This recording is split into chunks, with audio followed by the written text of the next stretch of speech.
Hey guys, my name is Kendrick and welcome to ENFP Mail. Today I get to interview Curtis Lewis. Did I pronounce your name correctly? Yeah. All right, awesome, dude. So, can you tell us what your MBTI personality type is? And then jump in to what your ops um, type is, with your animals and your sexual modalities.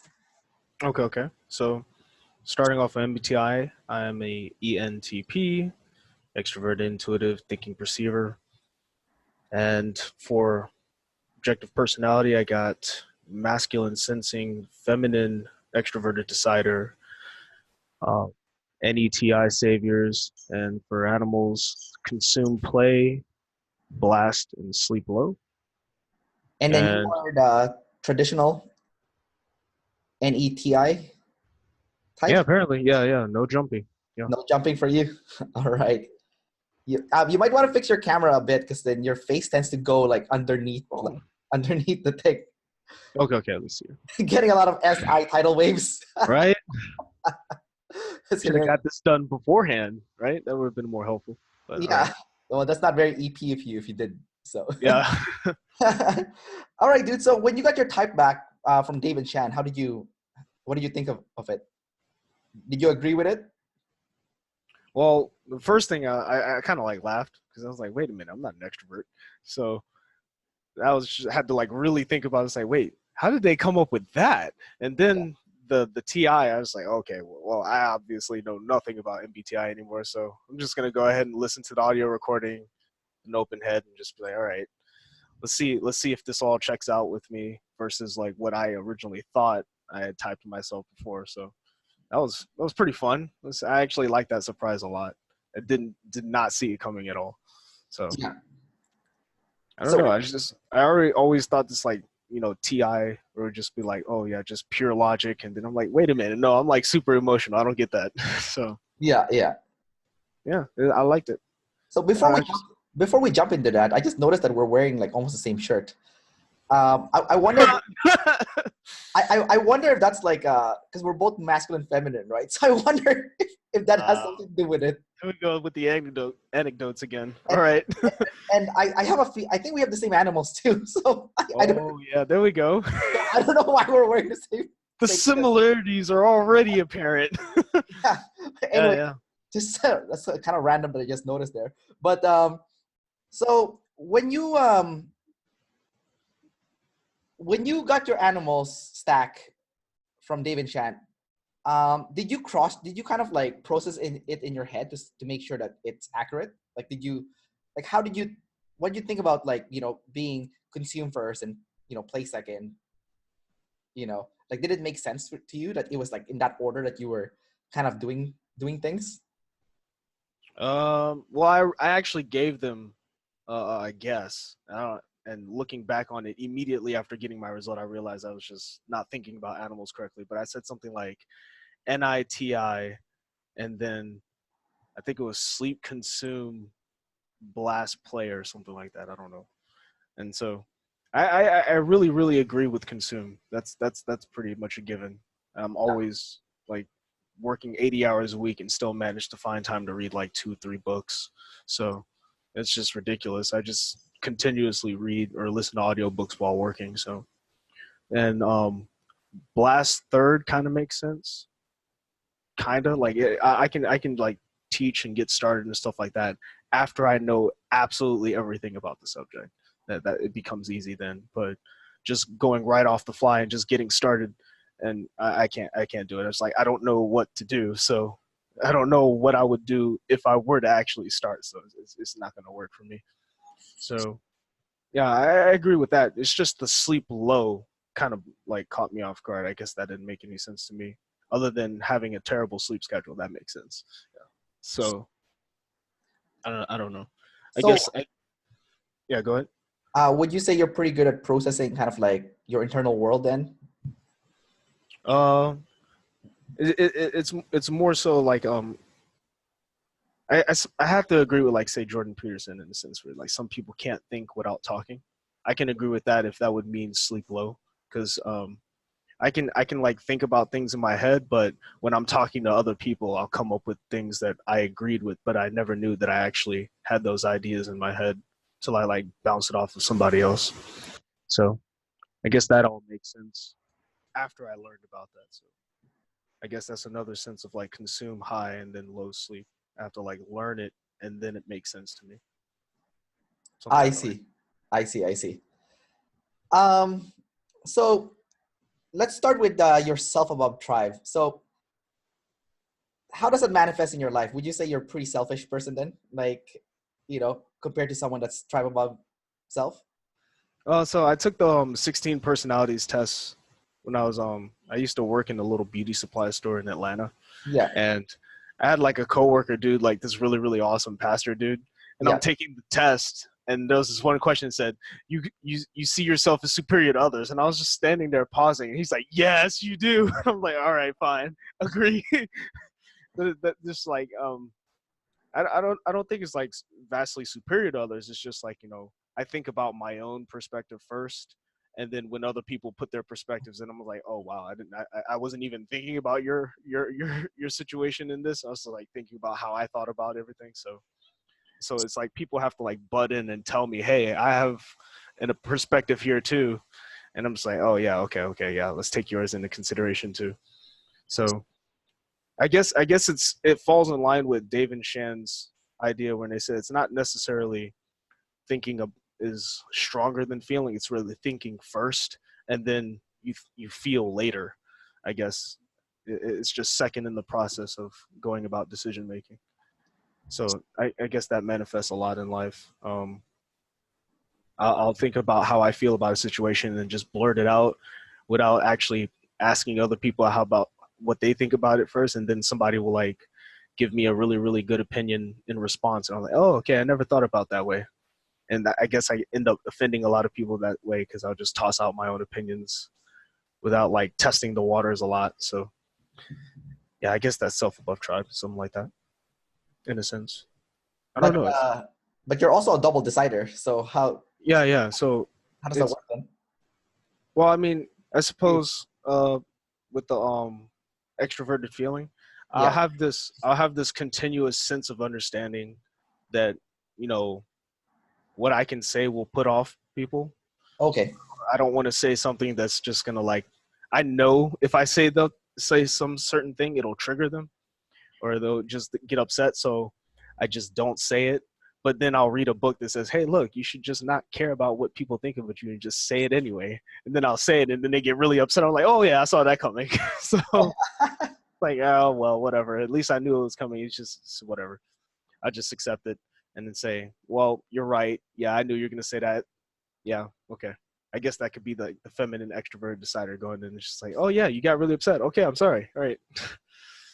You're still wrong, but I something think like I think that those advice from those self-help books about not caring what other people think and just saying it anyways. that. Mm. I think that advice is probably more tailored to EJs, you know, Yeah. because like if you're an IP, you probably already do that to begin with. And then if you're like an EP or an IJ who is self above tribe, you might do that already anyways. And even if you're a double decider, you might just do it partially anyway. So I think it's definitely like an advice for EJs who don't even understand the whole concept of like, yeah, if you have an opinion, just say it. You don't need to like wait until the tribe gives you permission to kind of provide your own opinion. Right. Yeah. I agree with that. I actually remember Oprah Winfrey said something like, it wasn't until I was 44 years old that I realized I could actually have boundaries with people. It's like, yes, that's the thing. It's like, Yeah. no, I didn't know that. It's like, wow, okay. It's like, You're like you're like no shit. yeah. No, I don't want to go to the little dinner party tonight. It's just like, oh, I had no problems doing it. I'm just like, hey, you want to come on? I'm like, nah, not tonight. I'm tired. It's like, wait, we haven't hung out in a while. It's like, yeah, I know, but I'm just gonna chill, and I don't really know anybody there. So I'm just like, oh, I'll go next time if it's a little bit more comfortable, something like that. I don't know. Establishing boundaries is not hard. It's just, you know, with people that don't have boundaries, like it sticks out like a sore thumb. It's just looking, it's like, I know you don't want to do this and you're still agreeing with everything. It's like, dude, what's wrong with you? Stand up for yourself. But whatever. I guess that's something I can't really connect with. It's just a big difference. So Yeah, especially when I speak to a lot of my ENFJ friends, I notice they have zero boundaries. Like their partner would just step all over them. I have like some buddies where their girlfriend pretty much, or their wife pretty much just owns their life. And boy. I know what they really want to do and what they really want to say, but they Mm. can't do it. It's like I was interviewing another guy on ENFJ, and he said something to me that was very fascinating, which is your savior functions almost feels like an obligation. Like you have to be that way. So like if you're sub above tribe, like you have to be sub above tribe. You're obligated to use that function. So he said Mm. that like with EJs, for example, they're obligated to serve other people, like almost have no boundaries. Like otherwise, especially if they're a heavy FE user, right? Like Yeah, yeah. they don't want to look bad, Mm. essentially. Yeah. Yeah, I actually knew one confirmed ENFJ, and she's every single time she just comes in a room, she just focuses on saying hi to everyone, what's going on in your life again. She like remembers everything about everyone. It's like, wow, that's really cool. Then you ask her something about her, and she's like, oh yeah, everything's fine. Not, but I'm not gonna say that because it's not important. We're just focused on you. It's okay, something like that, I guess. But it's a different dynamic, and I would never do that. I just walk into a store and just like, oh, there's people here. Okay, whatever. I don't know. It's really different. I guess that's what made me think I wasn't so uh, um typed as an extrovert. I guess that was or extroverted with ideas. I guess that's not so sociable. I guess I don't know. Yeah, I don't think any is exactly tied to extroversion being sociable or something like that. Like ENFP, ENTPs are supposed to be really introverted too, I guess, in a way.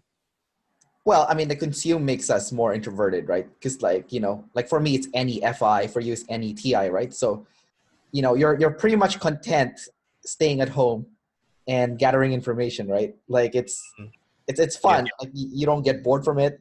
There's no problem with it. Like if you're not out and chilling with people, it's cool. It's not a big deal, right? Like, yeah, yeah. yeah. That's I fine. mean, it's fun to hang out with people too, obviously. But like, if you don't, then it's fine. It's not a big deal, right? Hmm. Yeah, I agree. Yeah. There's in fact, there might be some days like 2, 3 days ahead of time. There's like a list of things that I want to consume in the future. So I come home and it's like I'm not even thinking about going back out the house. So it never really registers as something that I want to do unless somebody invites me out. Then I'm like, okay, yeah, that sounds fun. Let's do it. Something like that. Maybe sometimes I'll put it off to the side just for hanging out with friends. Um, you said you work 80 hours a week. What do you do for a living? Yeah, I'm a sales specialist over in a manufacturing company for metal stamping. So just pressing out car parts all day and shipping trucks and stuff like that. It's stressful. It's crazy. I don't That know. It's doesn't that every doesn't sound that doesn't sound like an ENTP kind of job. Yeah, I know, right? And I actually just had like a family connection get me this job, Yeah. and I came into it working as an HR assistant, and that was just death. I was like, Huh. that was horrible. So I'm never doing that again. How come? What made it horrible? Um, well, first off, it's just I didn't realize just how much paperwork there is. Like resumes, yeah, fine, I know that, but like all the paperwork is like, wow, it's like, no, I'm not organizing all that. And funny enough, my boss thought I was organized. I was like, what? Just look at this. It's like, well, I don't get it, but yeah, that just keeping track of all these people's phone numbers and having people say they're coming in for interviews and they don't show up, and I'm like, all right, okay. And then my boss is like pushing me to do all this extra stuff that doesn't even seem like HR work. I was like, oh, I didn't like it. And now working as sales specialist, now I enjoy doing the job. It's just too much. I feel like it's like too much work for one person. But do it anyway. Whatever, more money. It's okay. It's okay. But yeah, if I had like an opportunity to go like work in a different manufacturing plant for like less hours and like same pay or even a cut in pay, like that would be okay. It's just, I guess, yeah, that's about it. So ever since we started this interview, it seems like, well, there's two things I noticed. Number one, you're definitely sleep last, but it's more like the physical sense, like you don't get enough rest, you know? It's like if you're working 80 hours a week, then the manifestation of it is from the physical realm, not so much like what's going on inside your head, right? Um, I can relate to that because I also work tons of hours and I'm always exhausted, lack of sleep, you know, like that's almost like, which is kind of weird because I'm talking to you and it seems like we're having the same kind of like problems. Yeah, Uh, yeah. Now you do have masculine SI, so how does that affect things for you? Like, does it mean you still remember the details even though it's a demon? Um, so okay, Demon SI is like I don't like, or not really. It's not like I don't like following the rules. I'll follow the rules, but sometimes when I break the rules, I don't think it's a big deal, and other people are like, "Hey, you need to do this." I'm just like, well, that's kind of stupid, right? Like, slow me down from doing my job. Like, come on now. Like one thing is like I have to park my car at the front of the parking lot, and then there's the main office building, and Yeah. you walk straight through there, and you walk like a quarter of a mile to get to the plant, then you walk another quarter of a mile to get to the office where I work at, and then there's a door that goes outside right next to the office. There's like a nice little convenient spot where I can park my car right there, and I don't have to do all that walking. But then like, people will come by and say, hey, look, you can't park here. We're gonna have to like dock you a point. And I'm just like, okay, fine. It's like, are you gonna fire me over this? Because if you do, good luck replacing me. You see all this crap that I do every day. It's like, I'm not worried about it. So I don't know, something So like you're that. But you're still parking in the same spot that you're not supposed to park? yeah, I still do that like maybe like 2 or 3 times a week. And it just turns out it's like I would like buy food and just drive straight to the office, go eat it, and then every time I'm in the middle of eating, some truck driver or some guy comes up. It's like, hey, I need to get this done. I'm like, okay. Then another guy comes up, hey, and then you get this done. I'm like, all right. Then another guy comes up, okay, now I need to actually rush and hurry to eat my food. And then I'm thinking about getting the trucks done so I don't bother driving the car back. And then yeah, I get like pummeled over the head for it. It's like, all right, whatever. But then when the masculine SI comes into play, if other people are not following the rules, I turn into an asshole about it. So it's like, but you don't even follow the rules either. I said, no. This is about work. The work needs to get done. It needs to be done this way. And if they keep screwing it up, I just like go crazy. It's like, oh my gosh, just making my job harder and harder. You're like being a hypocrite kind of. Yeah. I just do it. I know I'm doing it, so like, I don't care. You, I just get really, really it's in more in the sense like if you don't do it the way I say it, then it kind of makes it harder for me to do my job. And I'll explain it like really nicely. I was like, this is why I asked you to do this, because if you don't do it, then look, you see, I can't do my job, right? So you need to do it this way. And then they don't do it anyway. They kind of like forget because they're busy doing a lot of stuff too. And I'm just standing there and it's like, oh, well, I can't continue doing my job. So they'll come by and say, hey, can you fix this? And it's like I could like fix it myself, but I'll wait for them to come back and tell them that you didn't fix this, and then be like, oh yeah, I forgot, I'm sorry. Then they'll fix that, and then I'll like kind of calm down. But yeah, it's like Dave and Shen said, it's more of an enforcer, kind of like a police officer or something like that. I think that was masculine SI. Whereas like masculine SE is like smashing things, like dropping weights in a gym when it's totally unnecessary. You just want to like be the best or something. Yeah.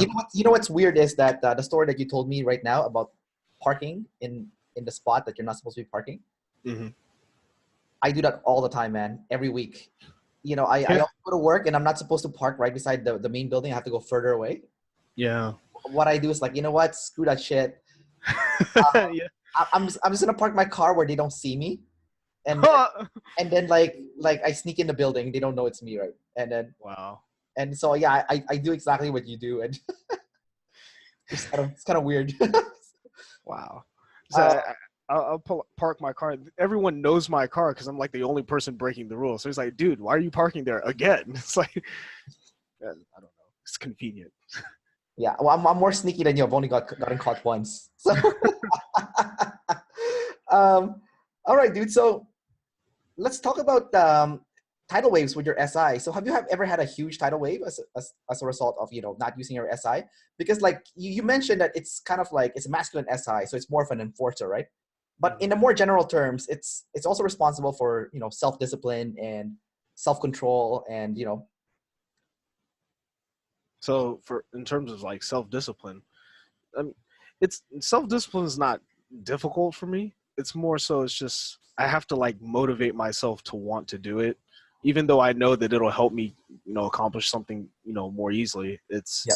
I'll be like halfway into making a new habit, and then something will catch my attention, and I'll just stop focusing on the habit and prioritize that other thing, and then all of a sudden I forget to focus on making that habit again, and the discipline's lost, and it'll be like 2 or 3 days later, and I'll remember. I say, "Oh yeah, that's right. I was supposed to be doing this." Yeah, whatever. And then it kind of like drop it again, and so I'll drop it and pick it up like the same habit that I'm trying to form, maybe like 2 or 3 times a month, and it just never really catches on, I guess, until I try to like I don't know streamline the process, like make it easier for me to like commit to doing the habit. Then it becomes easier to commit to, I suppose. Because it's very easy to do it for like 1 or 2 weeks, but after like 2 or 3 months, it's like it gets to be more of a drag, I suppose. What about commitment? How because SI is also about committing yourself to something. Are you good with commitments? Like let's say with a career path, like you could say to yourself, you know what, I'm gonna do this one career path for the next 5 years, or I'm gonna go date this girl for the next, whatever years. Are you pretty good at that, or is that something that you have issues with as well? Mm, I kind of just fall into commitment. I don't make a conscious decision to commit to anything, so I don't say I'm gonna put myself in this for like 5 years, because as soon as I do that, it's just like, well, wow, 5 years is a really, really long time. I don't know if I'm gonna feel the same way like next month. So it kind of feels like scary, I suppose, or not really scary. It's like, do I really want to do that? Do I really want to commit myself? Whereas some other people can just have that conviction, and I just never have that. It's just I don't know, because every time I commit myself to something, eventually it gets to a point where I know the ins and outs of it, and then there's nothing left to learn. Then it becomes boring, I suppose. That boredom is really what kills the whole commitment thing. Yeah, that's about it. I don't know. I'm not really into committing to something long term, because I don't have a good reason to commit to it, I suppose. I don't know why I would commit to something for that long. What about in dating? Um, well, when it comes to dating, I actually don't date. I don't do it. So I've never really bothered. Like I'll interact with women, and it'll be fun. But then it's like trying to enter the relationship. Like, nah, it's okay. It's okay. Just never been interested in that. So Yeah. so everyone likes to tease me about that too, saying, "Why don't you have a girlfriend? Like, you should really have a girlfriend." It's like, nah, it's nah, I'm not gonna do that. And people are like always like surprised, like, "You don't want to get married?" Like, no, I don't want to get married. It's like, why not? It's like, I could explain it, but then I'll just come across as an asshole. I don't feel like going through that right now. So, but it's supposed the biggest thing for interactions, even with like really good friends. Like I have all of my friends are like 10 years, 15 years, and stuff like that, and I might hang out with them like 3 or 4 times a year, and every single time we do meet up, it's like, hey man, what's up? It's like yesterday, but then we part ways. It's like no communication whatsoever. We're just like putting our heads down and going back into our own respective grinds. So I don't think a relationship would really work that well. So for with like another woman, it's not good. Like maybe somebody that needs a lot of solitude would be okay with that. I don't know. It's kind of weird, but So you would, say like, we'll wait 10, 20 years once I start integrating all those demons. Maybe I don't know. or maybe you need to date someone that's like a double introvert. you know, play Yeah, last or something, you know, so you never see them. that'd be good. Just come in every now and then. Hey, what's up? Yeah, just stay for a little bit before I drain you, then I'll leave. It'll be all right. Yeah, and then you're Works. yeah, there you go, it works. And so I want to ask you about fear. So David Chan said that double deciders have a problem with fear, while double observers have a problem with pain. Before our interview, I actually just finished interviewing an ESFJ, and she talked into detail how she would avoid emotional pain or avoid even physical pain. You know, like even working out in the gym. You know, because you know you get sore and stuff. Um, Now I don't have the problem with pain, like Nope. Don't have that one either. No. because I actually like being sore when I go work out and stuff. Like it tells me that I did a good job, you know. Mhm. And I don't really avoid emotional pain either. Like I know if I need to have a hard talk with someone, I'll do it. You know, it's not a big problem to me. Right. But the problem that I have is fear. So do you as a double decider, do you have problems with fear? And can you give examples of where like you're scared to do something and then that stops you from actually, you know, doing something? Yeah. I mean, actually, that's one thing that I had some issue understanding, like stereotypes with ENTPs, ENFPs are like, they're very adventurous and they'll just go out and try new things and do things all the time. I'm like, yeah, I mean, kind of, but then there's a lot of times where it's like, if I don't know what I'm getting myself into, then I'm just going to sit here and just stand there and look at it for a while and study it and try to figure out all the possible things that could go wrong. Then maybe I'll like consider going into it. But I don't just like going headlong into something where I don't know what's going to happen. And then it's like, maybe I'm not able to respond to it correctly. And then, because I've done that like a couple times before where I would just jump into a situation and then I really regret it. Like people like would just bash me and it's like, oh, okay, I'll never do that again. But I don't think it kind of manifests as some sort of anxiety, I guess. Yeah. Yeah. What can you talk about that then? The anxiety stuff, like how it manifests into anxiety. Oh, let's see here.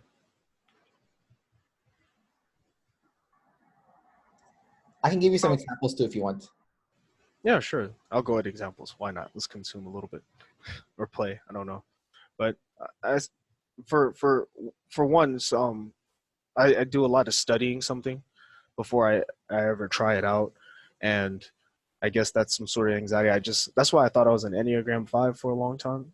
I just had to like really know everything about this subject before I would try it out for myself, just to make sure that no unexpected surprises pop up, and I wasn't really ready to like commit to that particular thing.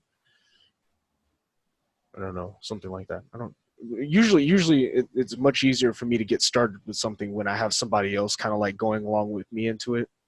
But I don't know, taking initiative on my own to try out certain things, especially if it's like a big life change, is just if I have an idea of what I'm getting myself into, then yeah, I'll consider it. But usually I'll just kind of like write it off. I don't know. It's weird. I know, hard to answer. I never really thought about it like that, or really thought about it before, and just coming up with it off the fly. I don't know. Sleep last right there, man. Sleep last. Yeah, yeah. Mm-hmm. Well, like I'll give you an example. So before when I was younger, I had trouble with dating actually because I was scared to start a conversation with a girl. Mm-hmm. Right. So it wasn't like it wasn't getting the rejected that bothered me. It was like the initiate, like to go initiate that conversation. Like you know, like the anxiety that came with it, like just like kind of like psyching myself out. Like so when I got older, I had to teach myself. I don't know if you've heard of cold approach pickup, but so I actually did that.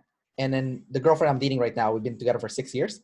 I met her through that actually. So like before I was so scared of approaching girls. So I was like, you know what? I need to get over this fear. So I just literally like, I did like a 30-day challenge where every single day I need to talk to at least one girl, like a random one in the mall or something.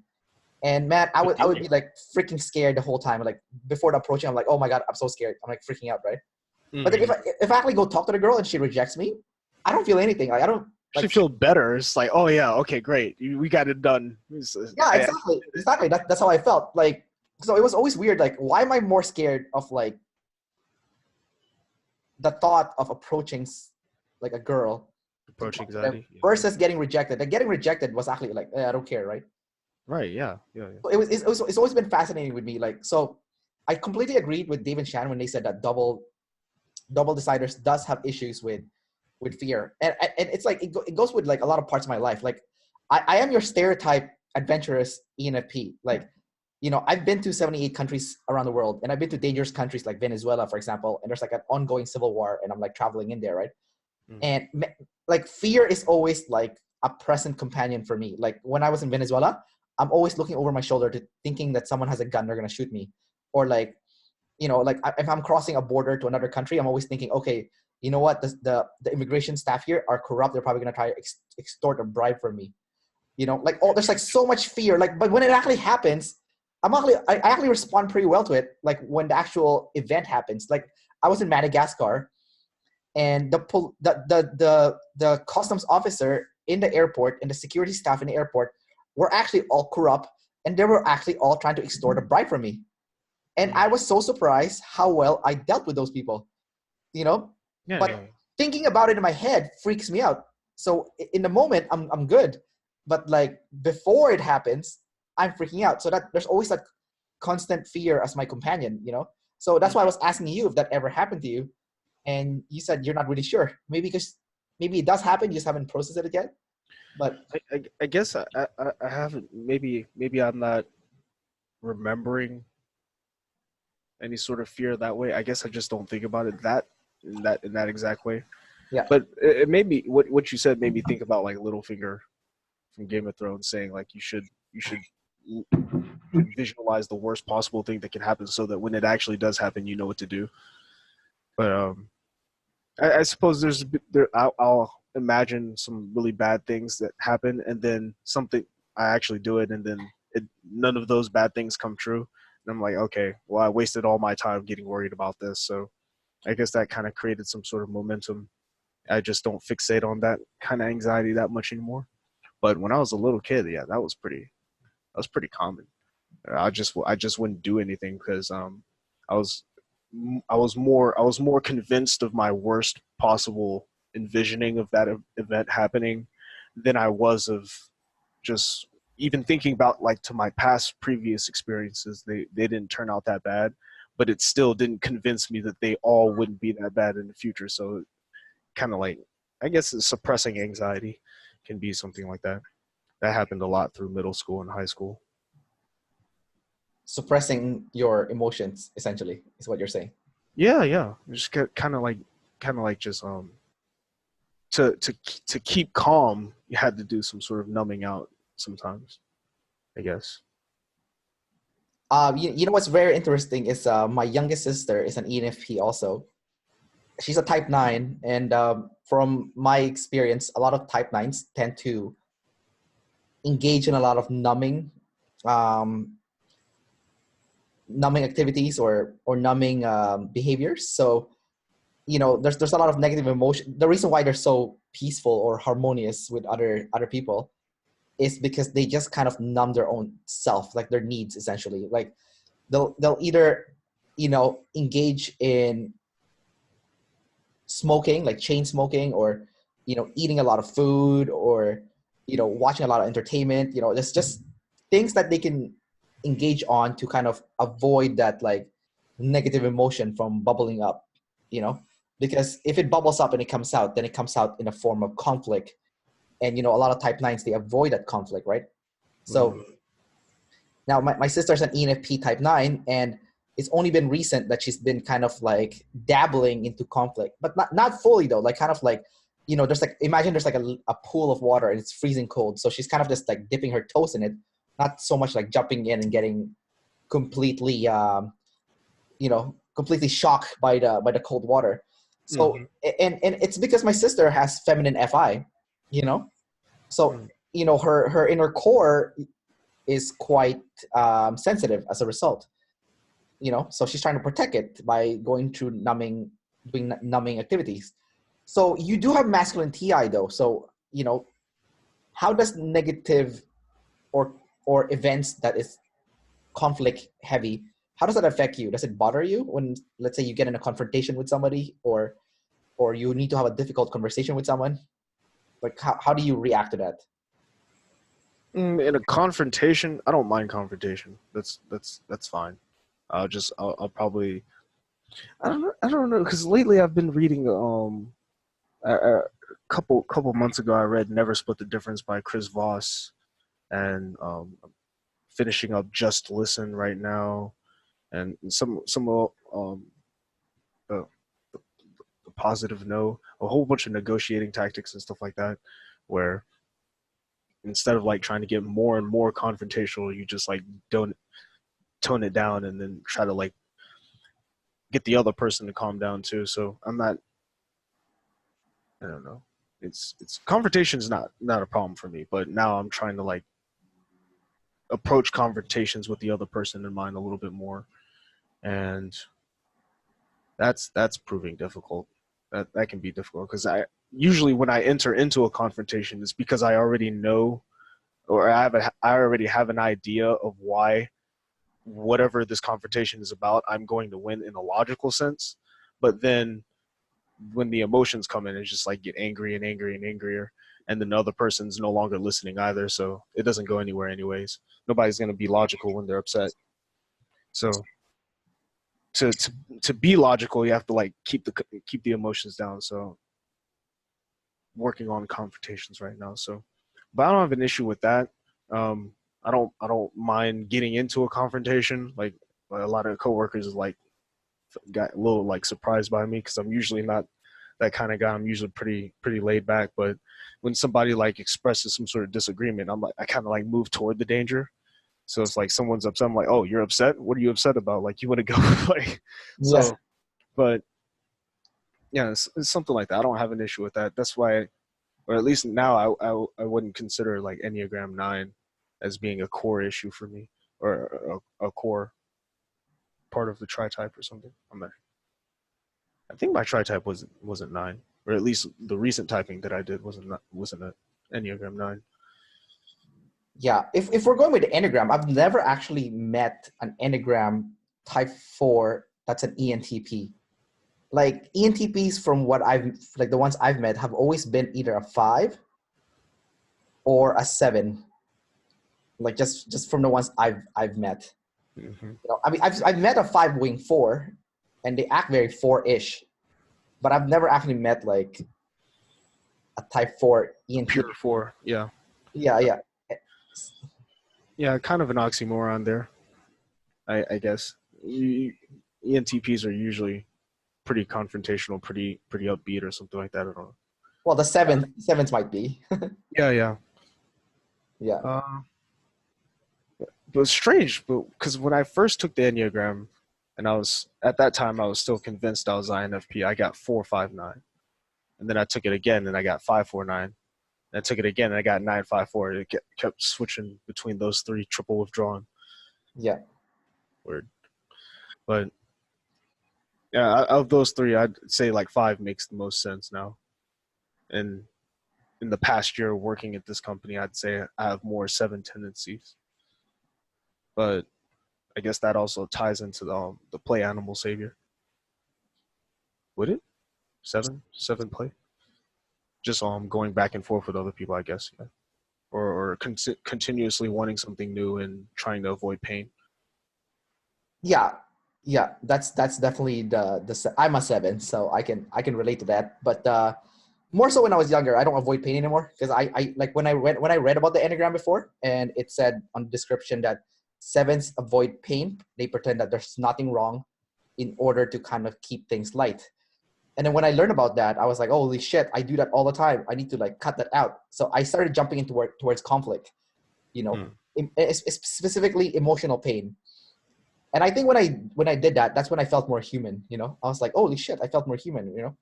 Like especially, you know, I got a girlfriend and we need to have like really tough emotional talks. And I was like, you know, I didn't want to have those talks, but then I noticed that every time we did, the end result would always be positive. Like we just understood each other better. Like whatever that was bubbling up inside, we let it all out, and then you're not carrying that negativity anymore, right? Because it's all out and open, you know. Like you kind of like, you know, it's like Brene Brown. She talks about Have you read her books? Yeah. Um, I was mainly heard about her through TED Talks, so Well, that was pretty good hearing about the whole vulnerability thing. yeah, And yeah. yeah.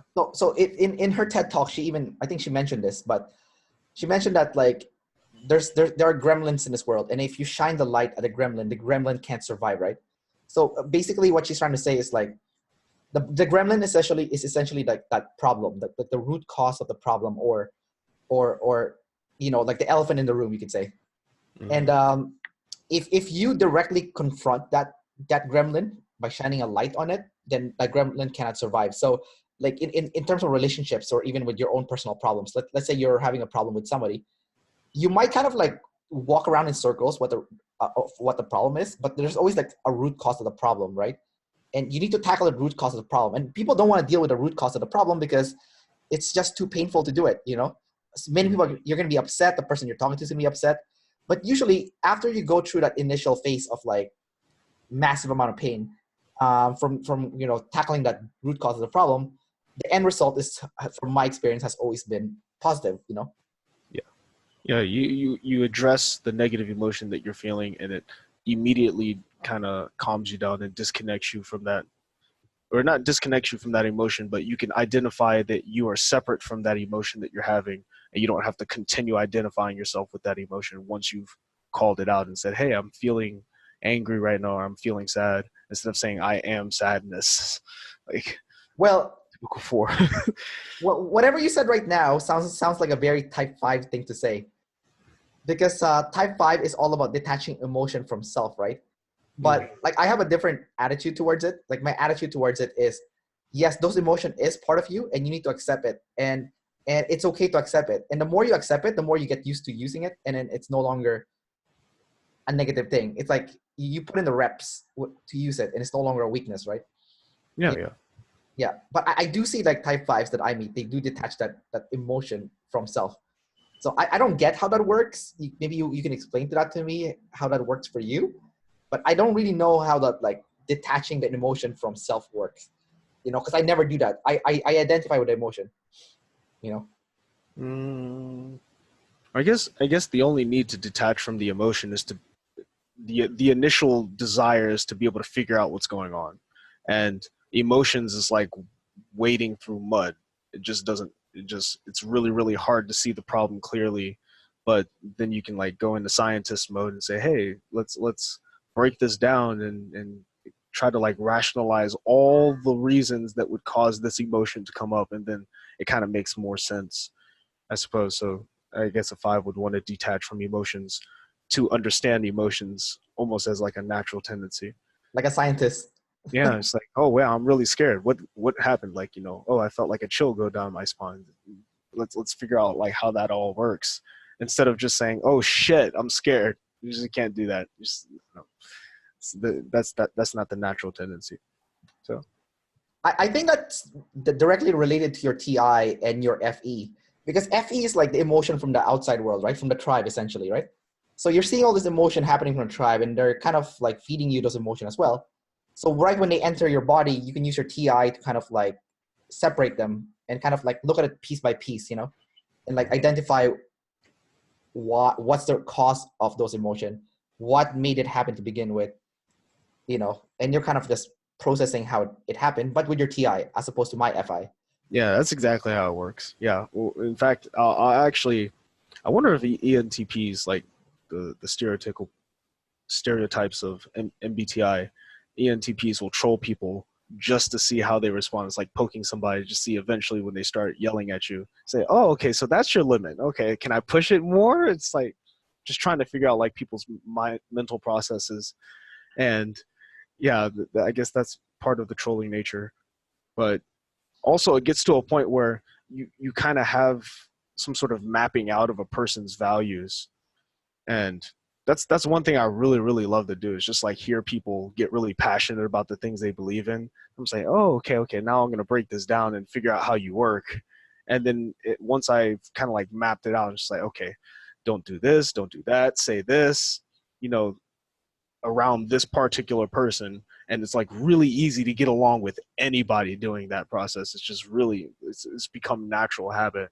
But then when you're like really pissed off, right? It's just like, all right, now I know how to fuck you up. I'm gonna do it this way, and it just like really gets really bad. So you gotta stay away from that sometimes. But I guess that could be a sense of how FE works with TI. Um, and even says some like ENTPs tend to be more like psychologists, which is interesting. You'd think they'd be a feeler, or at least I think they would be, because they would understand it more. But I guess taking a logical approach to understanding other people's feelings would be something an ENTP would be cognitively, well, natural for, I guess. Cognitive functions are really kind of arbitrary nowadays. I'm just, hey, let's just go with this system and see what type I get. But that's actually something I've noticed really interesting. But Dave and Shan typed me as ENTP, and then I did the little eye movement and body language thing with INTJ coffee, INTJ, INFP coffee, and they also said I was an ENTP. I said two completely different methods with different definitions, slightly different definitions, came to the same result.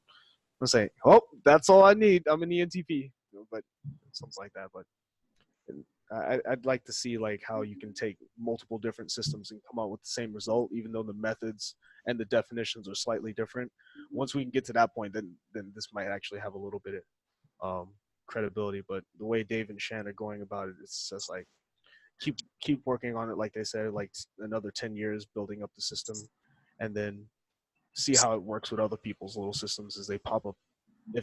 If MBTI somehow manages to linger on for another 10 years or so. I don't know. I just completely went off on a tangent. I totally forgot what I was talking about. So That's okay. I do think I don't think MBTI is going to go anywhere, because I think it all started from there. So from a historical point of view, that's kind of like the origin of all these theories that's being created right now, and all these different new systems for typing people. That's where it started. Obviously it's heavily flawed, and obviously it's been debunked many times that it's not super accurate. Like, because David Shan said, yes, that is accurate for this specific type. Like, let's say you are an NETI, so the standard ENTP, yes, that you definitely fit that mold, right? But what about the NEFE? Because they're totally different from an NETI, right? Like, I interviewed an NEFE, right. so different from you, different from you. Like, you guys are not even the same person.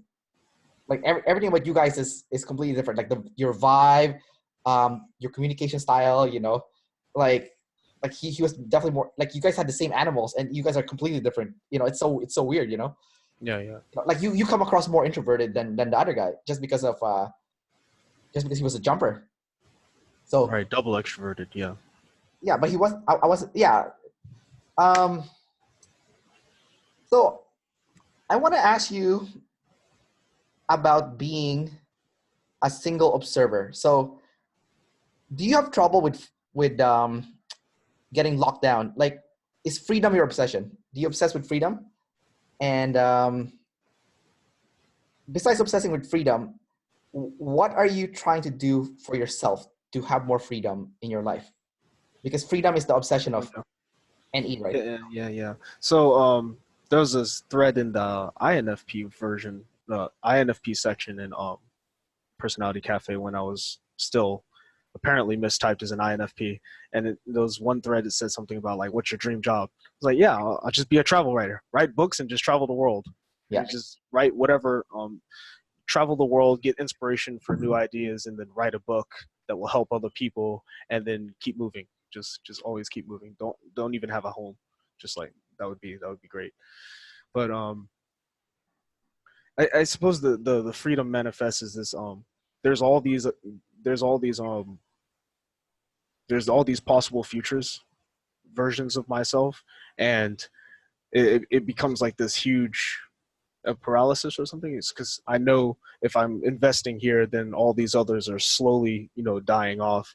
Yeah. I'm not getting any younger, and then it becomes like this dead phone. It becomes as like this nihilistic slant where it's like, well, no matter what I do, I'm still gonna miss out on everything. So blah, whatever. So it becomes kind of, it feels pretty bad knowing, like, as much as I'm enjoying this, it's like, it's not even like the fear of missing out on something better. It's just like, I'm doing this and I know how great this is.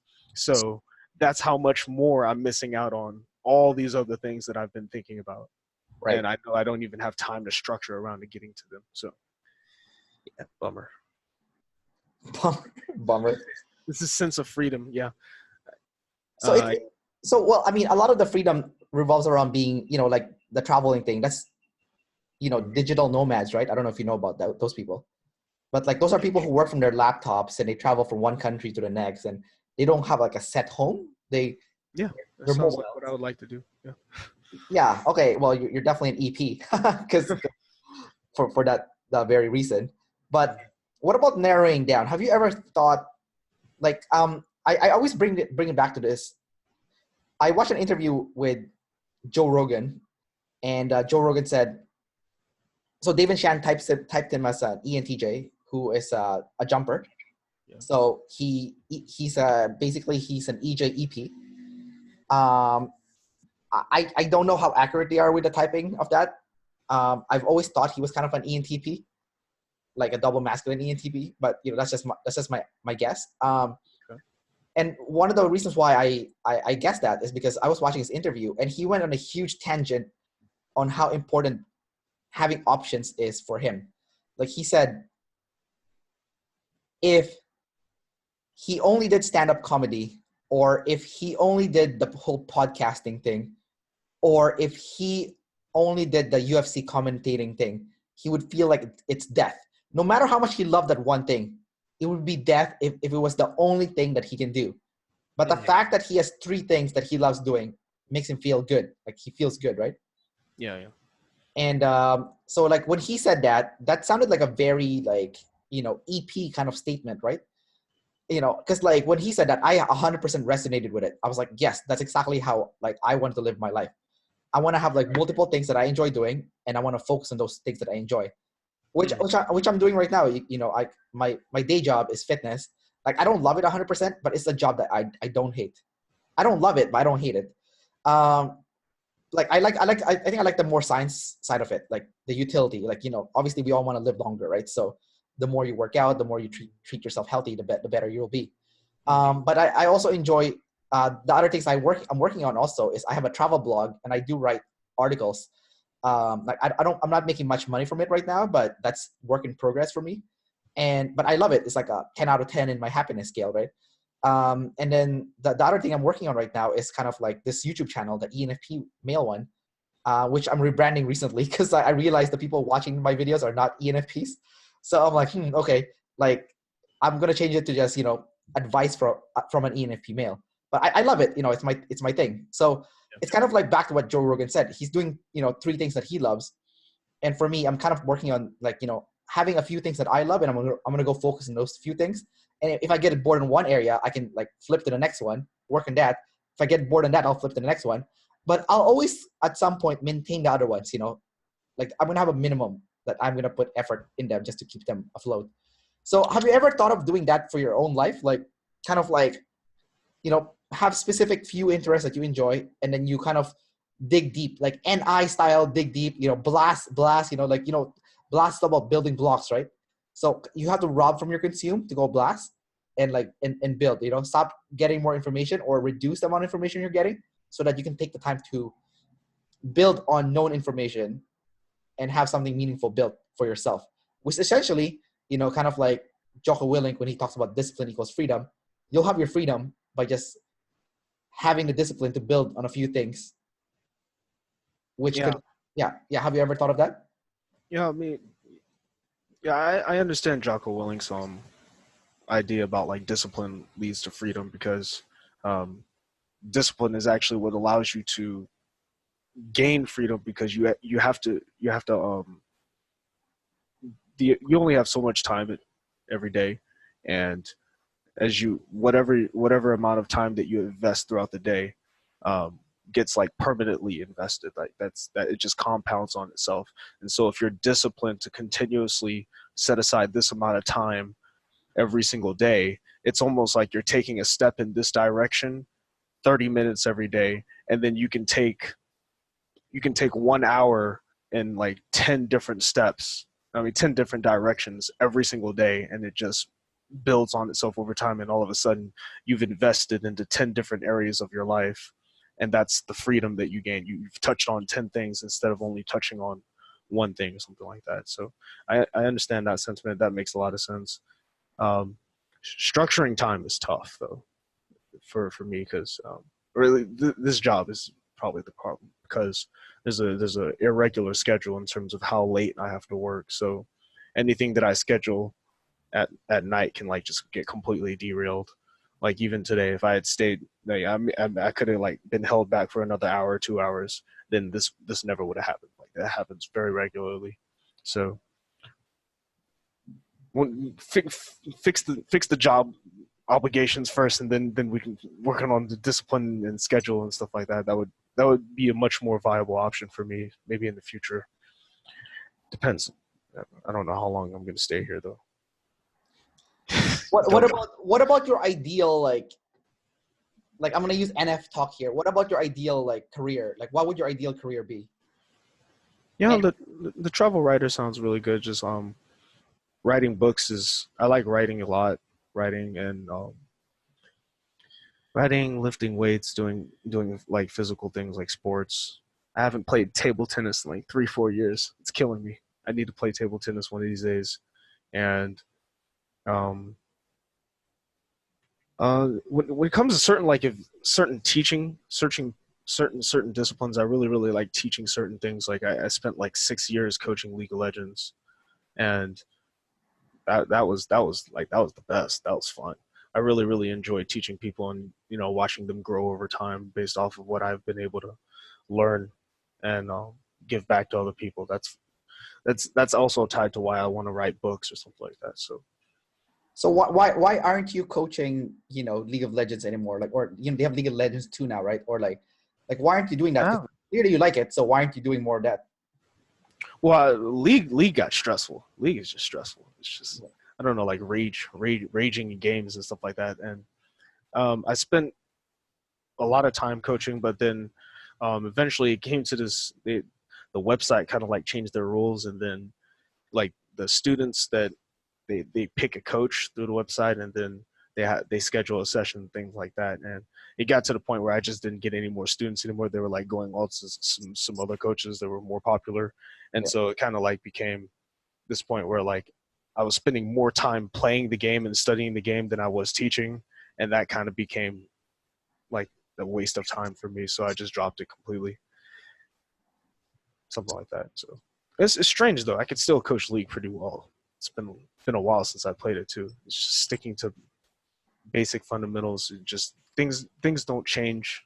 Like the core fundamentals of certain systems, they don't change over time. So it's not like you really lose a skill or something like that. I don't know, unless they like completely rehaul the video game. Then.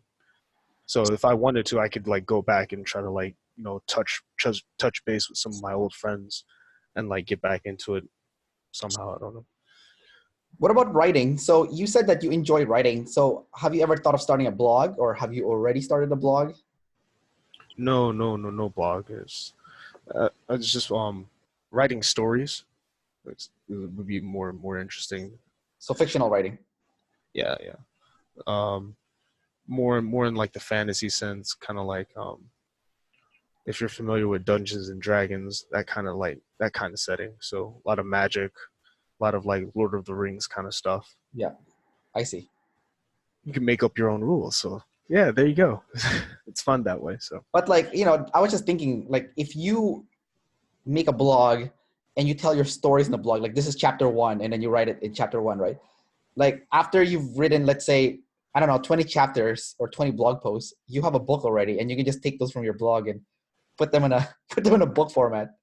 And you're not like overwhelming yourself with such a huge like task at hand, right? Like you did it piece by piece, and you release it piece by piece on your blog, and you might even get feedback from the tribe, right? Like they'll tell you what they FE like, and then they were like, oh, okay, that's a good idea, And so then when you put together the actual book, you can take all the stuff that you have on the blog, put it in a book format, and then on top of that, you have the FE feedback from the tribe, which makes the story even more enhanced. So what do you think of that? Yeah, that sounds good. I can try it out. If I take it a little bit of take out, set aside a little bit of time in the mornings when I'm not so worn out from the day's work. Yeah, that would really work.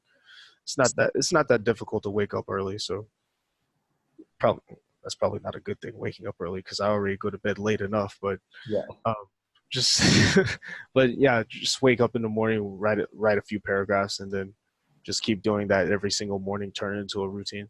Yeah.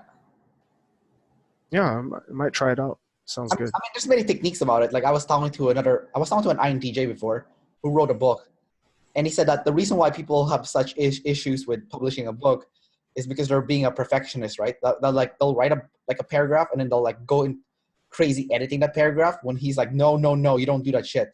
Like you got to write the whole book first, even if it sounds like stupid, like even if it sounds retarded. Like finish the entire book in one go. Pretty much is what he said. Like even if you're writing like a wall of text, that's what you gotta do. Like it's just like writing the whole damn thing until it's out and it's set in stone, because it's easier to edit than to actually like finish something, right? So go finish it first, you know? Yeah, it's like Chris Fox's 5,000 words per hour. There's another book like 10,000 words per day, word sprints, shitty first drafts, all that good stuff. It's actually much better to write the entire roughed manuscript first, because then you can actually look at it section by section and find out what are the worst parts of the book that need to be changed. But if you're just trying to make a perfect chapter one, well, you still don't know what the story is about. So your edits are still kind of wasted in that sense. So yeah, that's definitely the better way to go about writing a book.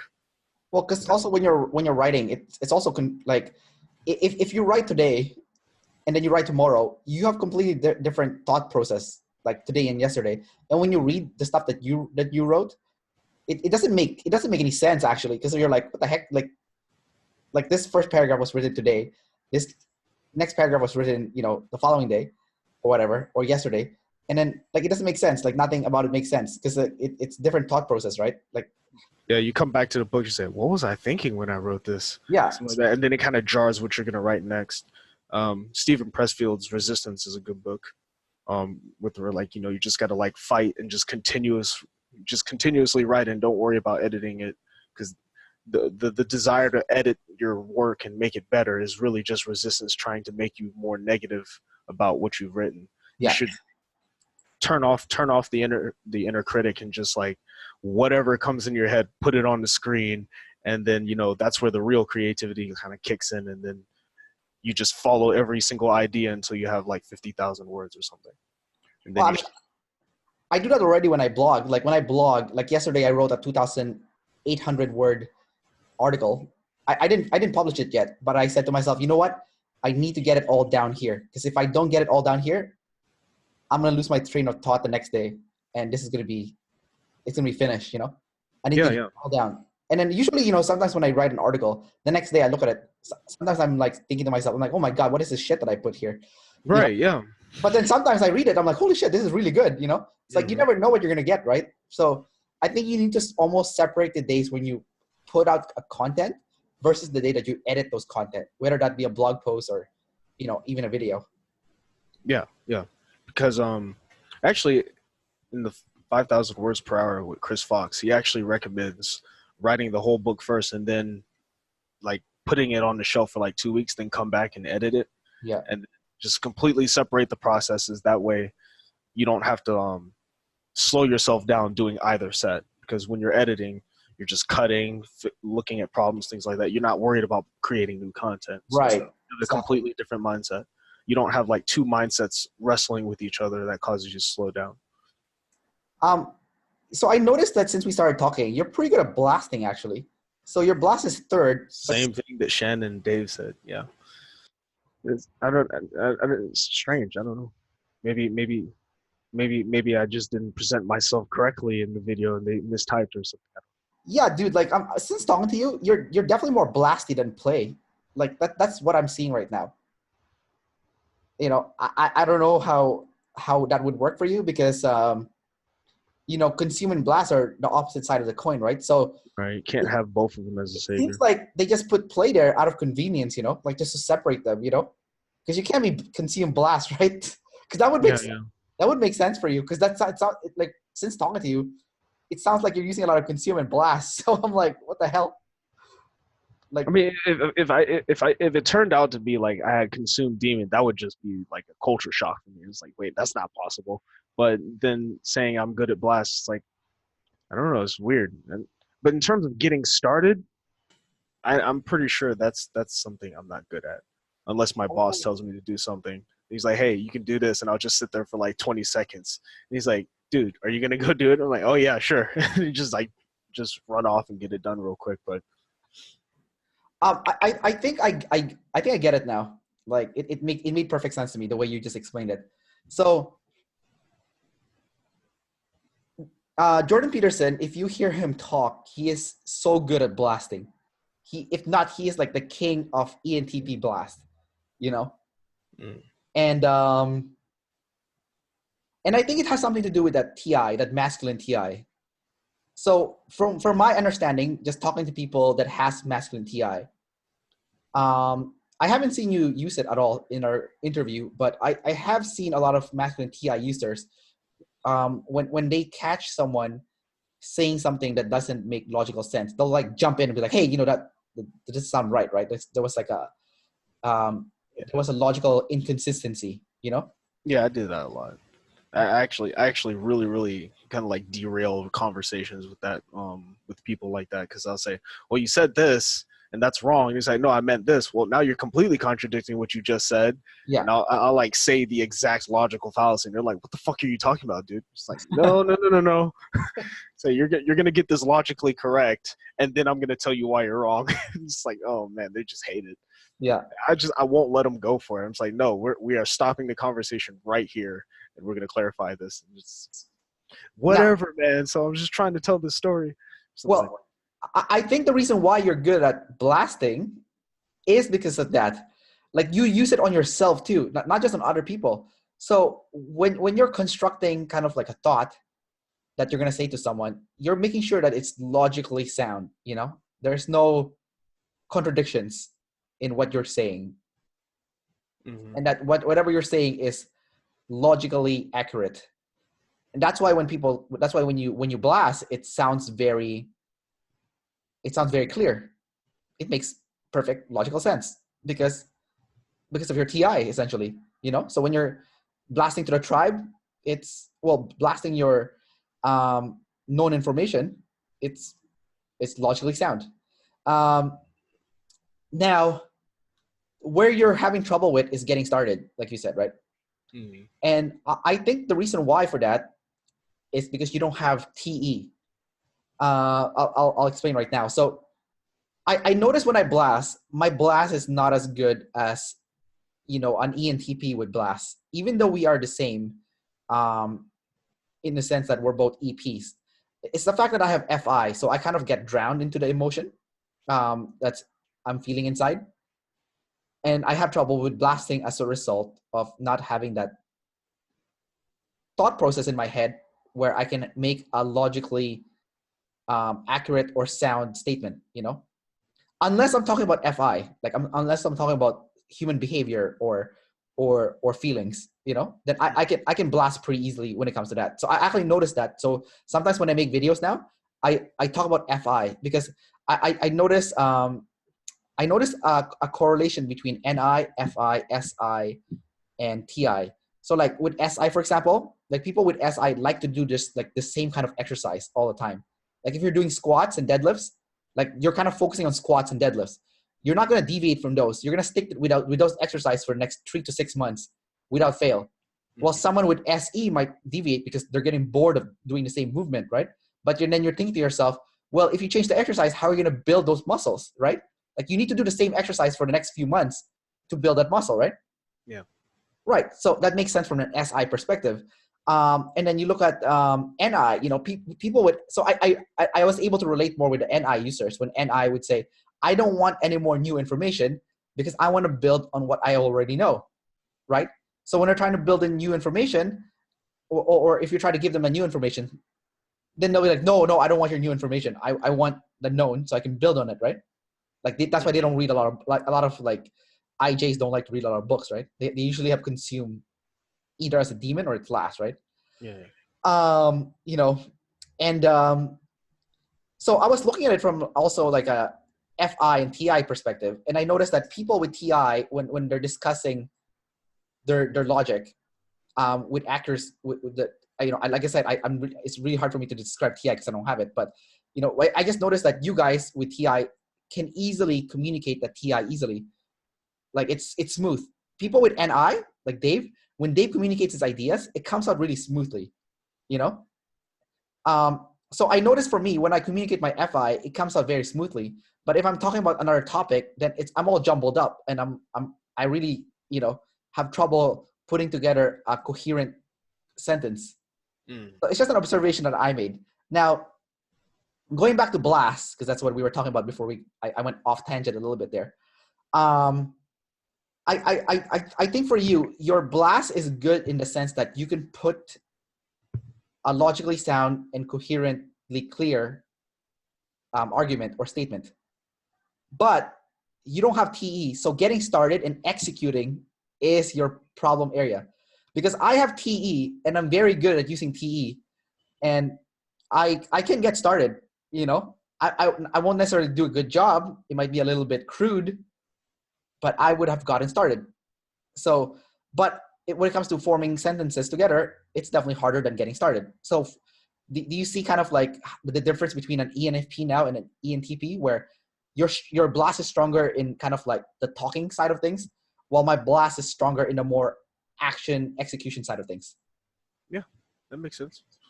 Especially with the differentiation between TE and FE, because it would seem like discussing about FE, I suppose, in a blasting sense, is more about getting consensus about like what everybody is feeling on a particular subject, and then TI can like create like a framework for that, and then T is more like, hey, the T and FI is like, hey, I like this, I want to do this, and I'm going to start on it now, and then I'll ping off of other people while I'm doing it to figure out like how to make it better as I'm going, but I'm still starting this now regardless. I suppose that could be a way to look at it. Yeah, that sounds about right. Yeah. Okay. All right, dude. So I have two final questions for you before we wrap up the interview. My first question is, what kind of advice would you give to ENTPs who are having trouble using their SI? So what are some things that you've done in the past to help you use your SI better, even though it's a demon, to make you more effective and you don't have as much SI tidal waves? Easier way to make SI. Well, okay, so we can use TI as just saying like personal reasons, like Sure. what works for me, Yeah, what works things for like you? that. So Yeah. so SI, to work on SI, so like say if you were to look at a past experience and say, hey, this was working really well for me, you can kind of restructure your schedule to create the same conditions as you had in the past, and then try to build from there, because you already have an internally, you already have an internalized experience of that. So when you recreate that situation, it already feels familiar, and then you can just focus on making sure that it's as easy as possible to execute that same scenario over and over and over again until you start seeing results. But it's the first thing is just making sure it's as easy as possible to start, going back to what has worked in the past. If anything has worked in the past, you just want to say, hey, I want to use this because it works, and then what can I do to make it as easy as possible to do this one thing that works for me? Would be a good way to start a kickstart discipline. And I suppose another thing that you can do is create a priority, and prioritize this one thing that you're trying to discipline yourself in doing, and then almost obsess in a sense, where you just like don't get yourself distracted, just focus on thinking about that one thing and remind yourself over and over again. It's like, hey, at 6 o'clock I'm going to do this, every 5 minutes. Just continuously remind yourself. So by the time 6 o'clock comes around, even if there's something else coming up, it's like you've already reminded yourself so many times that you just your train of thought is only on executing that one thing you said you were going to do. I suppose that's something more visualization and reminding yourself to do something that you're planning, or you have an idea of what you want to do. So You know what? That's a really good advice, and I've heard it before too from Joe Rogan. He said that he doesn't have focus. He said he's very undisciplined. He said that what he's good at is obsessing over things, and he said when he gets obsessive, that's when he gets things done. So kind of like when your advice with obsess over that thing, yeah. I think it does work. So that's definitely, I think, is a good advice for people with low SI. What about blast? This is my last question to you. You're in terms of speech. It seems like ENTPs don't really have too much trouble with the speech side of things, but getting started is the issue with blast. So when it comes to getting started or starting to build onto something that's already known, what has worked for you that you can that has worked for you in the past that's been effective for doing just that you think that other ENTPs could potentially also use? Well, usually, from my perspective, I'm thinking things that I'm good at blasting or things that I've researched for like several years. So it's just after consuming so much about something, it starts to this sort of confidence begins to manifest, and then it says, okay, once you've got enough confidence in there, it's like, okay, look, actually, I get really upset because I'm still consuming. And like I've done things like I've dropped like $400-$500 on something, completely went through the entire thing, and I'm just like, fuck, I already know everything in this. So it's like there's nothing else to learn. I'm really mad. I'm like, I just wasted all that money. I know everything that this guy knows What and more. So it's like, it's wow, okay, whatever. I might as well just go ahead and do it because there's no more information to download. So can you give an example of a time when you dropped $400 to $500 on something that you already yeah. know everything about? So one time I invested like a bunch of money into like a gym membership, and then I was going and talking with personal trainers about like how to do certain workouts, and so you gotta like pay for their time. So they're like teaching like this is what you got to do, and this and this and this, and I'm like, dude, this guy doesn't know what the fuck he's talking about. Oh my gosh. So I'm just like, oh, and I'm not gonna like call him out on it. Just like, dude, you don't know anything. I'm just like, I'm not gonna do that. So I was just like walk through the motions of it. Oh yeah, I don't know anything. You got like, you're giving me great advice, and then I'll do it, and then at the very end of the session, I'm like, I learned nothing from this guy. It's like, wow, all right, I'm never doing that again. So yeah, I mean, that's even happened like paying money for there's this thing called, I want to say nebula genomics, something like that, where they do a full, like they do the whole every single individual DNA sequencing to get a full understanding of your DNA, which is really not that much different from ancestry DNA. It's just that they're using that information for medical research purposes. And then when they give you back the results about like what your DNA is like, it's nothing different from like taking your raw DNA data from ancestry DNA and putting it into something like Prometheus. And they tell you like this particular allele in your DNA will cause this to pop up. And then this other company says, yeah, this is something that you have a tendency for. I'm like, yeah, I already knew that. Wow, what a waste. Like your perfect full-on DNA sequencing brought me no new information. I'm like, whatever. And I've been better off with like, I think Prometheus is like $5, and then like Nebula Genomics is like 100, something like that. So same information, but like a 20 times upcharge. Thanks, something like that. So um I suppose those are some examples. Like eventually it gets to a point where I'll just like listen to somebody give a seminar on something, and I'm just like sitting there just waiting for him to say something wrong. And then if I keep nodding my head, I'm like, okay, this guy knows what he's talking about, and then I'll like pay attention. But and it ends up being like that. It's just like, okay, it gets to the point where it's like, okay, there's no way that I could get anything wrong because I know everything about what I'm doing. So I'm just going to go ahead and do it however way I want. And I know it's going to be right no matter what. So, and then I'll do it. And then everything goes right. And I get so upset when people come to me and they say something like, oh man, you're doing like so well for yourself. You're like losing weight and you're getting stronger and stuff. Like, how did you do it?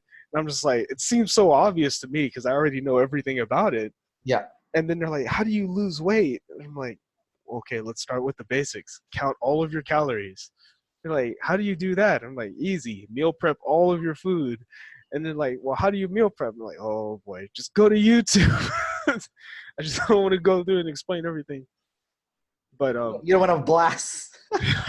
yeah. It's like, oh man, just Okay. why don't you You're definitely consume first. say, man, dude, does it really not appeal to you to like just go YouTube it or go Google something? It's like, no, I'm just gonna ask you because you apparently know everything. I'm like, all right, and then I'll explain it, and then they kind of don't get it.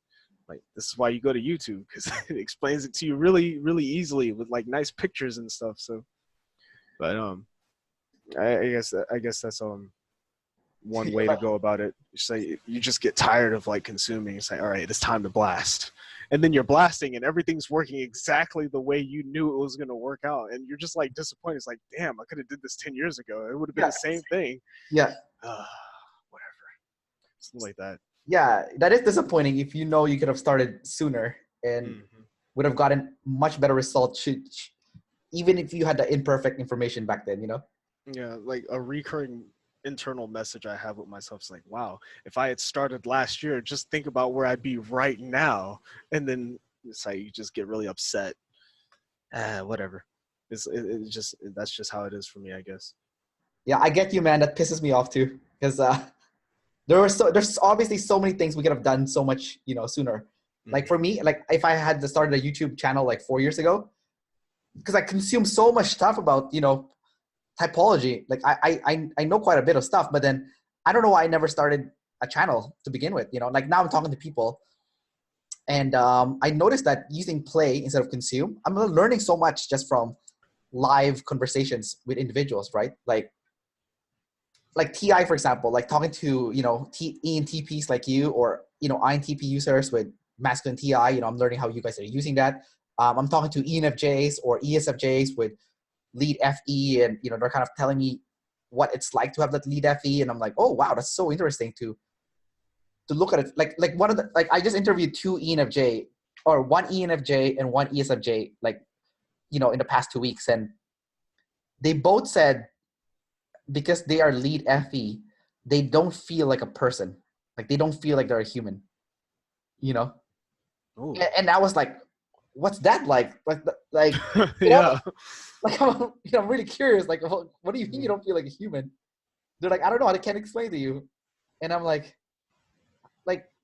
I'm always thinking about myself, and I think you are also. And how do you not do that? Like, I can't even imagine like not existing. Yeah, completely different mode of thought. I didn't even know that was a thing.